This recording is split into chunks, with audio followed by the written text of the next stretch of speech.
సుమారుగా 2 రోజుల పాటు జైల్లో గడిపిన పల్లవి ప్రశాంత్ని బెయిల్ మీద బయటికి తీసుకురావడం కోసం ఆయన స్నేహితులు చాలా కష్టపడ్డారు. ముఖ్యంగా సీజన్లో వైల్డ్ కార్డ్ ఎంట్రీ ద్వారా వచ్చిన భోలే షవాలి పల్లవి ప్రశాంత్ మీద ఎంత ప్రేమ చూపించేవాడో మనందరికీ తెలిసిందే.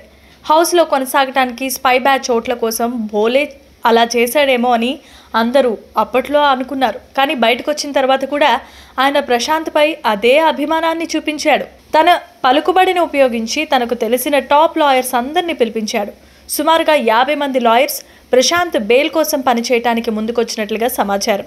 చివరికి ప్రశాంత్కి బెయిల్ ఇప్పించి బయటికి తీసుకొచ్చారు. అయితే బయటకు వచ్చిన ప్రశాంత్ తన లాయర్స్తో యాంకర్ శివ మరియు కొంతమంది ప్రముఖ యూట్యూబర్స్పై పరువు నష్టం దావా వేసేందుకు సిద్ధమయ్యాడు.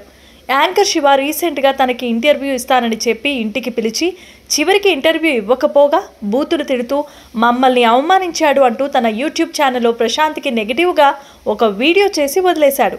ప్రశాంత్ కేవలం యాంకర్ శివ మీద మాత్రమే కాదు, పలువురు యూట్యూబ్ ఛానల్స్ రిపోర్టర్స్ మీద కూడా అలాగే విరుచుకుపడ్డాడు. అయితే తనపై కావాలని నిందలు వేశారని, తన పరువుకు భంగం కలిగించారని, ఖచ్చితంగా నా పరువు పోయింది కాబట్టి వాళ్ళందరి మీద పరువు నష్టం దావా వేస్తానంటూ పల్లవి ప్రశాంత్ చెప్పుకొచ్చాడు. ఈ వివాదం ఎక్కడి దాకా వెళ్ళి ఆగుతుందో చూడాలి. ప్రశాంత్ ప్రస్తుతం జైలు నుండి విడుదలై నిన్న సాయంత్రమే ఆయన ఇంటికి వెళ్ళిపోయాడు. ప్రతి ఆదివారం ఆయన పోలీస్ స్టేషన్కి వచ్చి ఖచ్చితంగా సంతకం చేయాలి. ఏదో గెలిచిన ఉత్సాహంలో చేసిన పనికి ప్రశాంత్ని ఒక క్రిమినల్ లాగా ట్రీట్ చేయడం అసలు ఏమాత్రం బాగోలేదని ఆయన అభిమానులు సోషల్ మీడియాలో నిరసన వ్యక్తం చేస్తున్నారు.